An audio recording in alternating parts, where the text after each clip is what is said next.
Hello po, magandang gabi po sa lahat. Ako po ay nananawagan na humingi po ng konting tulong para po maliwanagan po kayo. Hindi naman po pera hinihingi kong tulong. Ang hinihingi ko pong tulong ay may paggamot lamang po ako sa balinggot ko sa likod. May paggamot kong naglalakihan kong ugat, makapagpangipin. Kahit po may trabaho po ako bilang bilang tagahugas po ng bote, hindi po sapat yung kinikita ko dahil sakto lamang po yung kinikita ko sa pagkain.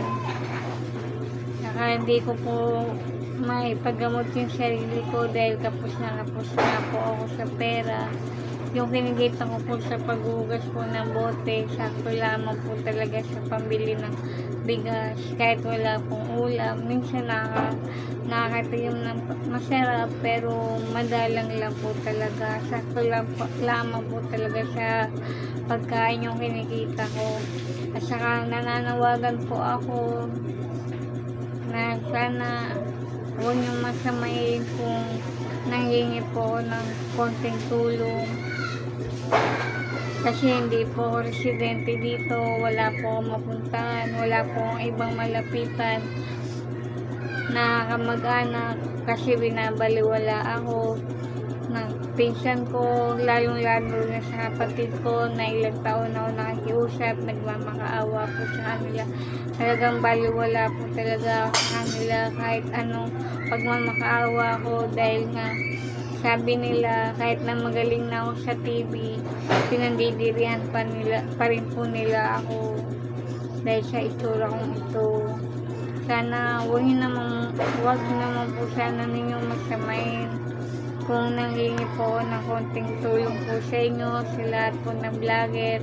Sana makarating po kayo dito sa 322 Del Rosario Street, Longos, Pulilan, Bulacan. Dito po ako nagtatrabaho bilang tagahugas nga po ng bote. Sana maawa po kayo, mapanood po ninyo itong video ko na to, na yung hinihingi ko pong tulong hindi naman po pera hinihingi ko, para po malaman nyo ang hinihingi ko at hinahangad ko may paggamot lamang po ako sa balinggot ko sa likod. Dahil yung kinikita ko po talaga hindi po talaga sapat. Maawa naman po kayo, sana huwag na pong pagtatawanan o roasdahan kung ganito man po yung itsura ko. Tulungan nyo na lamang po ako at huwag pong husgahan. At saka kung mag-upload man